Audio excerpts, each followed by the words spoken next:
જે કાસ્ટમાંથી આવો છો એમાં જે પુરુષ તત્વ તો ઘણા બધા બલિદાનો આપ્યા છે અને સાથે સાથે સ્ત્રી તત્વ કહેવાય આઈ રાણી રા રાખીને દીકરા દેવાની વાત હોય તો ભલે, વ્રજવાણીની વાત હોય તો ભલે, અને અત્યારના સમયમાં જે મહારાસ રચાણો એની વાત હોય તો ભલે.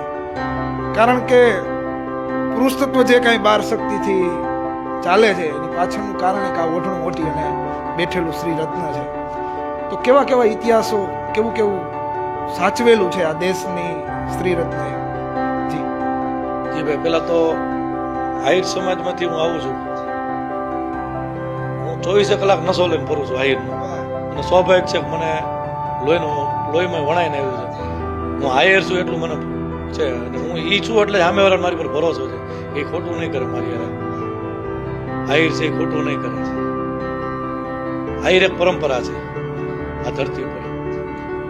સમગ્ર ભારતભરમાં યાદવોની ઉજળી પરંપરા છે ને, યદુવંશ ક્ષત્રિય આહિર સમાજની, એ પરંપરામાંથી હું આવું છું. પૂજ્ય દેવાયત બાપા હોય, ભોજા બાપા મકવાણા, નોંડા ડાંગર, પછી અમારા મહારાષ્ટ્રની તમે વાત કરી, એનો ઇતિહાસની તો વાત જ જવા દો. એટલો ગુજરાત આહિર સમાજનો ભારતભરનો ઇતિહાસ છે. અમે નસીબદાર છીએ કે આ ઇતિહાસ લઈ અને માની દયાથી, દ્વારકાવાળાની દયાથી એમના આહિરોમાં જન્મ આપ્યો છે. અમારી ઉજળી પરંપરાઓમાં જે નારી સત્ય કર્યું છે ને, એ તો આ ધરતી ઉપર હું નથી માનતો. કોઈ જ્ઞાતિનો વિરોધ નથી, પણ જે આહિરાણીઓ કર્યું છે ને આ ધરતી ઉપર, જે બલિદાનો આપ્યા છે ને, અને જે પરંપરાઓ અમારી ઉજળી કરી અને આહિરોને જે ઉજાગર કર્યા છે એ મારા બહેનોએ કર્યા છે. સ્વાભાવિક છે મહારાજ થયો, વર્લ્ડ રેકોર્ડ થયો. આપણા યશસ્વી વડાપ્રધાન નરેન્દ્રભાઈ મોદી પણ નોંધ લીધી, રાષ્ટ્રપતિએ પણ નોંધ લીધી, અને એક વર્લ્ડ રેકોર્ડ થયો મહારાષ્ટ્ર. એક ચેતના જાગી મહિલાઓમાં, બહેનોમાં.